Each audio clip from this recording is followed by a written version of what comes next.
नमस्कार दोस्तों, स्वागत है आपका बुक नर्ड यूट्यूब चैनल में जिसको कहते हैं हंग्री फॉर बुक्स। और अगर आप मुझसे बड़े हैं तो आपको चरण स्पर्श, और अगर आप हमसे छोटे हैं तो आपको ढेर सारा प्यार, और अगर हमारे उम्र के हैं तो हेलो। तो आज की इस भाग दौड़ भरी ज़िंदगी में चलिए एक किताब का सफ़र शुरू करते हैं। और किताबें जो हैं वो आपको आपकी आत्मा से जोड़ती हैं, मुझे ऐसा लगता है। तो आज का जो किताबी सफ़र है वो मैं गालिब की एक शायरी से शुरू करना चाहूँगी। सिस्कियाँ लेता है वजूद मेरा गालिब, नोच नोच कर खा गई तेरी याद मुझे। ये शायरी और इस वजह से मैंने लिया क्योंकि बड़ी तकलीफ़ देह जर्नी होगी आज की शायद। तो चलिए अपनी कमर की पेटी बांध लीजिए और चलिए शुरू करते हैं एक नई किताब और उसकी दुनिया में सैर करके आते हैं। तो आज की जो किताब है वो मैंने इस वजह से उठाया क्योंकि हाल ही में विवेक अग्निहोत्री जी की मूवी आई दी कश्मीर फाइल्स, और उस सिनेमा को देख के मेरे दिल में बड़ा ख्याल आया या बड़ी तलब हुई मुझे कश्मीर के बारे में जानने के लिए। और कश्मीर के बारे में जो हिंदुस्तानी हैं या हम भारतीय हैं, उनकी बुनियादी जो उनका ज्ञान है वो बेहद कम है। और इस वजह से मैंने ये किताब उठाया, और किताब का जो नाम है वो है our moon has blood clots. और ये राहुल पंडिता जी की ये किताब है। और राहुल पंडिता जी के विषय में अगर मैं आपसे कहूँ तो ये इंडियन ऑथर हैं, जर्नलिस्ट भी हैं, और अभी फ़िलहाल एडिटर हैं द हिंदू में, शायद प्रेजेंटली वो काम कर रहे हैं। और इनको इंटरनेशनल रेड क्रॉस अवार्ड भी मिला हुआ है। और साथ ही साथ उनकी ये जो बुक है the our moon has blood clots, इसको इंडिया मतलब नेशनल बेस्ट सेलर कहा गया, मतलब बेस्ट सेलर है ये। और इसको भी शॉर्टलिस्ट किया गया था for the crossword book award 2013 के लिए। और ये जो बुक है ये पंडिता जी की अपनी ही कहानी है, जैसे कैसे ये 14 साल की उम्र में इनको फोर्स किया जाता है कश्मीर छोड़ने के लिए, अपने परिवार के साथ ये छोड़ के निकलते हैं।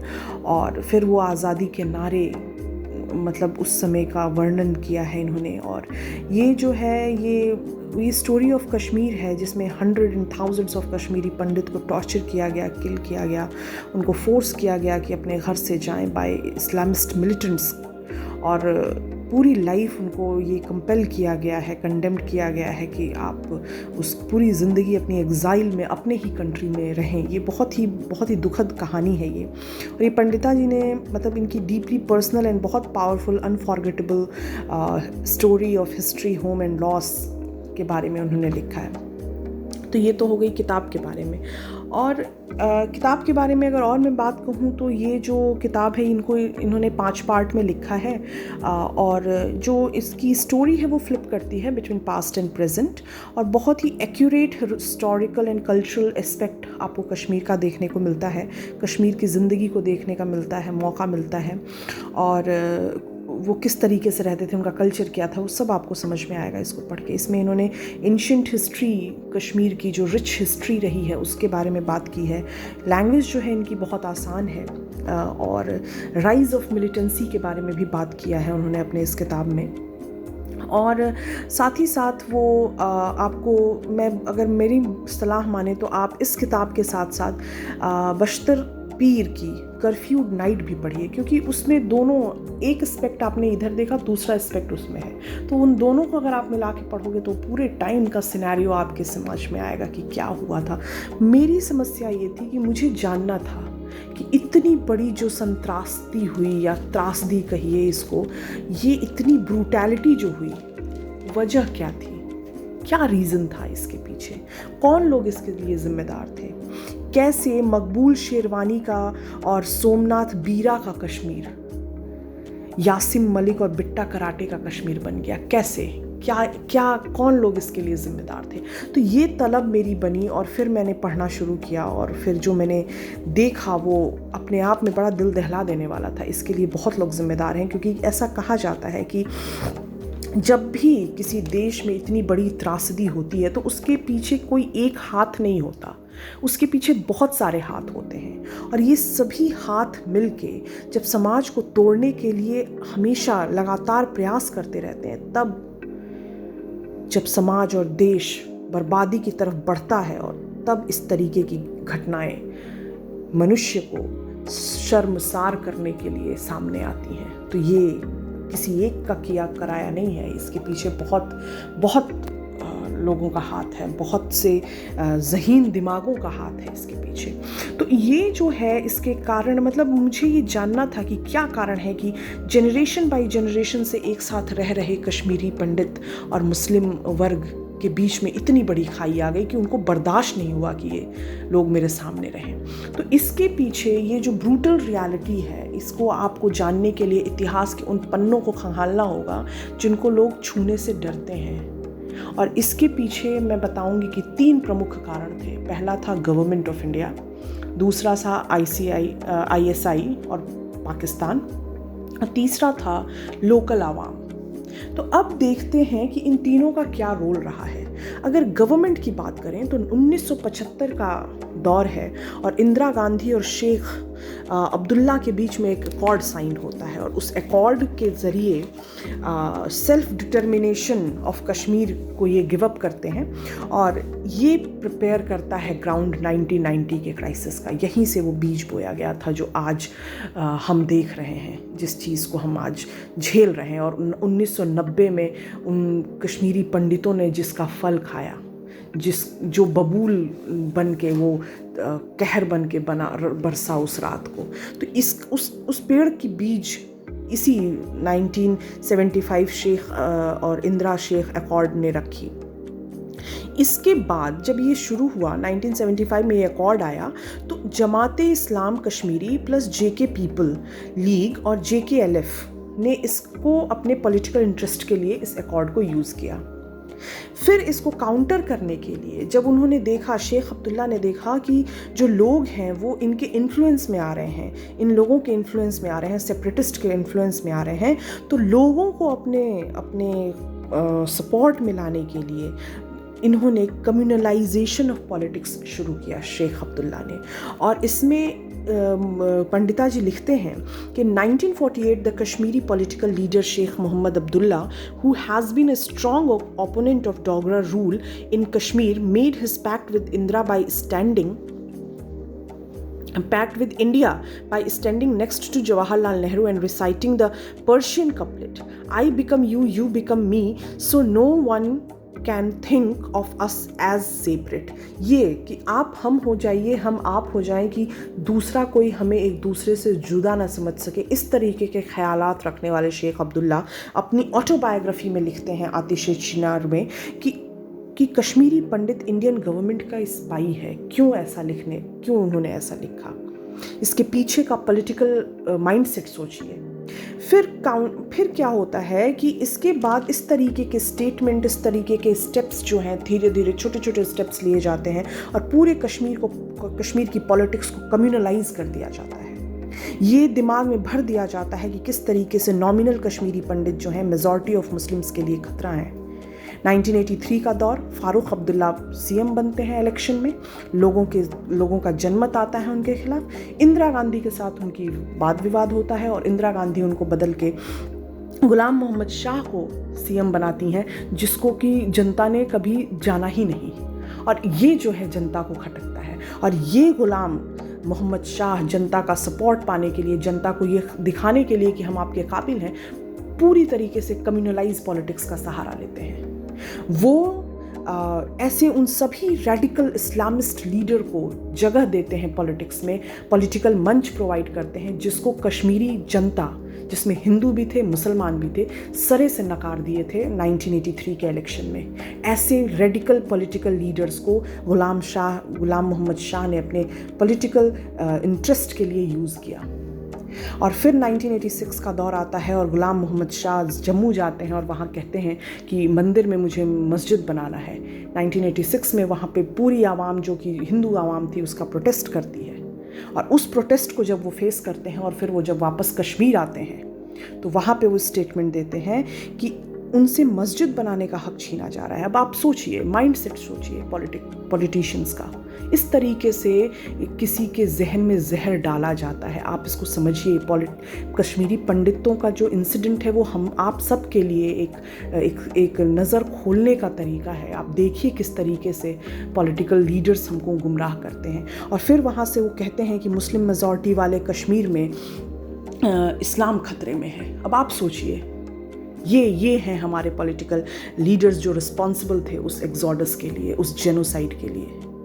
फिर रिजल्ट आता है 1986 का रिवोल्ट होता है। इसके रिजल्ट में बहुत सारे कश्मीरी पंडित मारे जाते हैं, कत्ल किए जाते हैं और प्रेसिडेंट रूल लगता है। गवर्नर के हाथ में एडमिनिस्ट्रेशन आती है। Jagmohan Malhotra as a governor काम करते हैं। इसका भी पॉलिटिकल इंटरेस्ट बनाने के लिए सेपरेटिस्ट इसका फ़ायदा उठाते हैं। वो पूरे आवाम में, पूरे लोगों में ये जहन में ये जहर घोलते हैं कि किस तरीके से हिंदू सेंट्रल गवर्नमेंट मुस्लिम कश्मीर के ऊपर अपना हक जमाना चाहती है।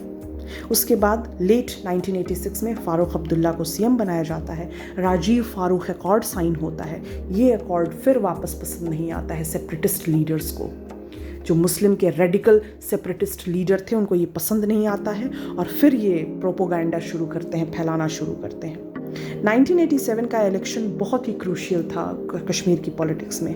किसी को नहीं लग रहा था कि नेशनल कांग्रेस और नेशनल कॉन्फ्रेंस की जीत होगी, लेकिन जीतती है ये।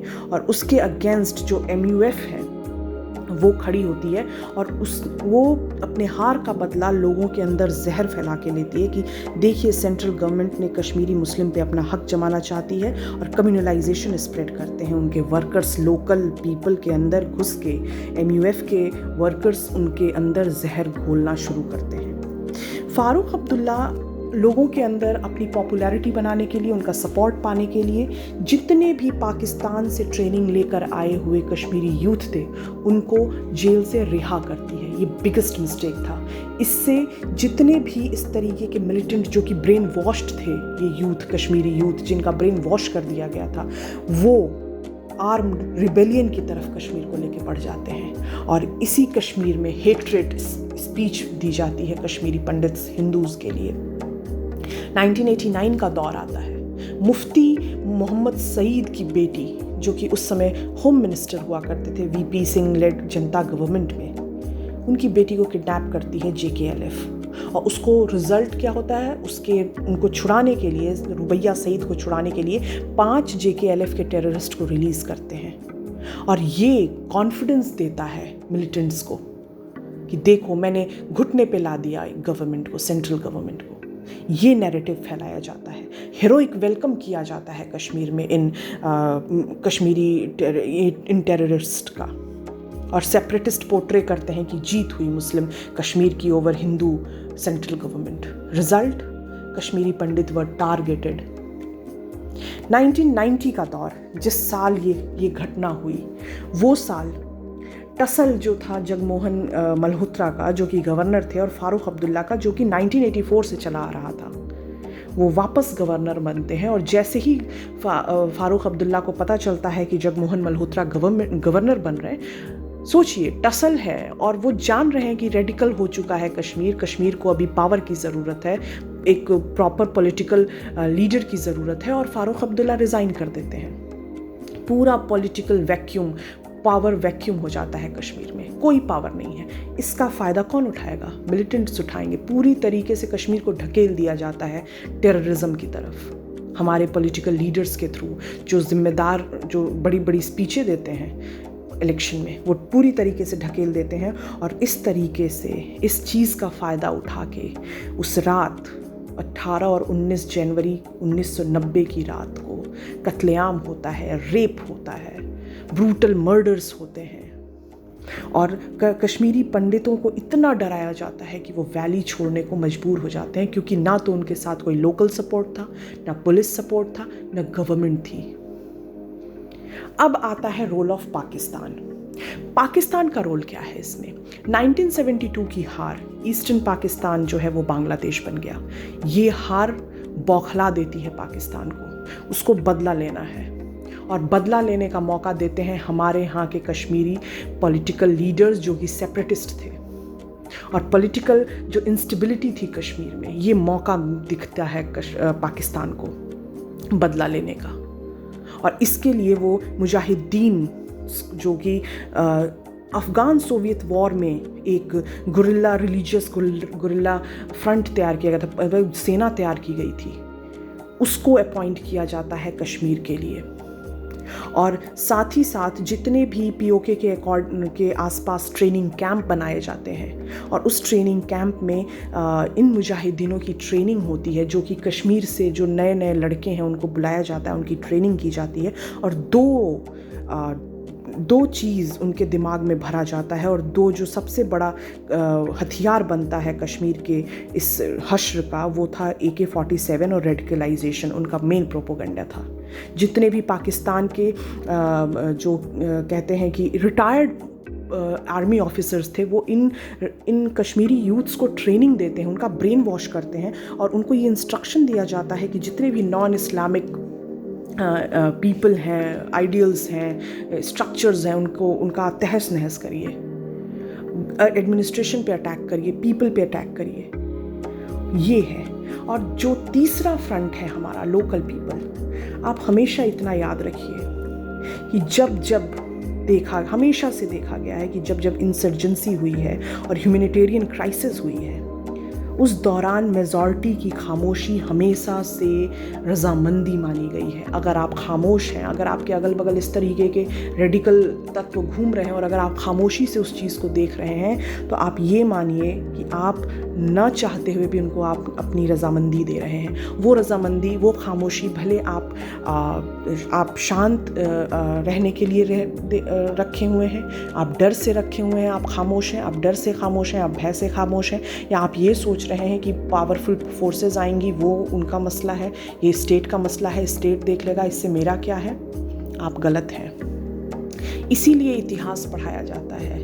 इतिहास पढ़ाने का रीज़न यही होता है और इतिहास को जानने का यही रीज़न होता है, जानना चाहिए, क्योंकि इस तरीके की घटनाएं ये जब कर सकती है, अपने ही मुल्क में, अपने ही देश में लाखों लोग आज रिफ्यूजी की तरह रह रहे हैं, ये इतिहास बताता है कि क्यों रह रहे हैं। वो इतिहास वापस ना दोहराया जाए, इसके लिए इतिहास पढ़ना ज़रूरी है, उन पन्नों को खंगालना ज़रूरी है जो कि खून से रंगे हुए हैं। तो मुस्लिम्स लोकल पॉपुलेशन उस समय बिल्कुल शांत हो गई थी। अब या तो वो तकलीफ़ से, वो भय से, वो जो भी उनका रीज़न रहा हो, या तो उनकी रजामंदी रही हो, या तो उनका ब्रेन वॉश हो गया हो, लेकिन वो एक मेजर रीजन बनता है उनके पावरफुल एग्जॉडस का, मतलब ब्रूटल एग्जॉडस का। इस दौरान मुस्लिम को भी टारगेट किया जाता है। ऐसा नहीं था कि ये जो सेपरेटिस्ट लीडर थे वो सिर्फ हिंदू को टारगेट करे थे, उसमें मुस्लिम्स भी टारगेट होते हैं। वो सभी मुस्लिम्स टारगेट हुए हैं जो रेडिकल नहीं थे, वो सभी मुस्लिम टारगेट हुए हैं जो प्रो इंडियन थे, वो सभी मुस्लिम टारगेट हुए वो जो वन वे और अनदर किसी की हेल्प करते हुए पकड़े गए, वो सभी मुस्लिम टारगेट हुए जिन्होंने कभी भी इन चीज़ों को सपोर्ट नहीं किया, वो सभी मुस्लिम टारगेट हुए। वो सभी पॉलिटिकल पार्टीज़ के मेंबर्स ने भी इस तकलीफ़ को झेला। मर्डर्स हुए, उनके मुस्लिम्स के मर्डर्स हुए जो कि प्रो इंडियन थे, प्रो शांति से रहने वाले लोग थे, जिनको ये रेडिकल चीज़ें नहीं पसंद आती थी। उन मुसलमानों का भी कत्ल हुआ।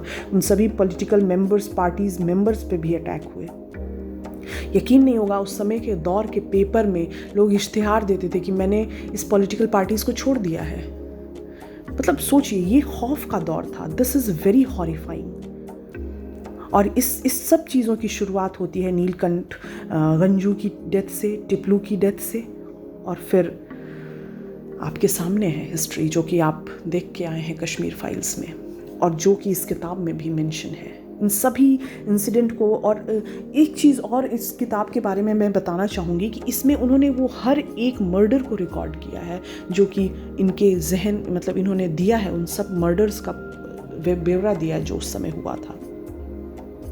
तो हमको देखना है कि एक चीज़ आप जाने कि उस रात 18 और 19 जनवरी के रात जिस मस्जिदों से कभी ईश्वर का नाम लिया जाता था, अजान होती थी, उस रात इन मिलिटेंट्स ने, सेपरेटिस्ट लीडर्स ने, रेडिकल दिमाग से पूरी तरीके से ब्रेन वॉश्ड लीडर्स ने, नफ़रत फैलाने वाले लोगों ने उन मस्जिदों का इस्तेमाल किया जो कि ईश्वर का घर माना जाता था, उसको मौत का फरमान देने के लिए। ये पॉलिटिक्स है। आप इसको समझें कि किस तरीके से पॉलिटिक्स, अगर इंटरेस्ट के लिए लोग किस हद तक जा सकते हैं। इस बात को समझना होगा। किसी भी समाज में अगर माइनॉरिटी के अंदर जनरेट हो रही है इनसिक्योरिटी, तो उसको एड्रेस करने के लिए मेजॉरिटी को उनके साथ खड़ा होना पड़ेगा। नहीं तो इसी तरीके के इंसिडेंट्स हमको देखने को मिलेंगे। और मैं दाद देना चाहूँगी उन सभी कश्मीरी पंडितों को, मतलब हमको आपको उनसे ये सीख लेनी चाहिए कि किस तरीके से अपने ज़ख्मों का हथियार उन्होंने बनाया, अपने हेट्रेट को उन्होंने एडुकेशन से रिप्लेस किया।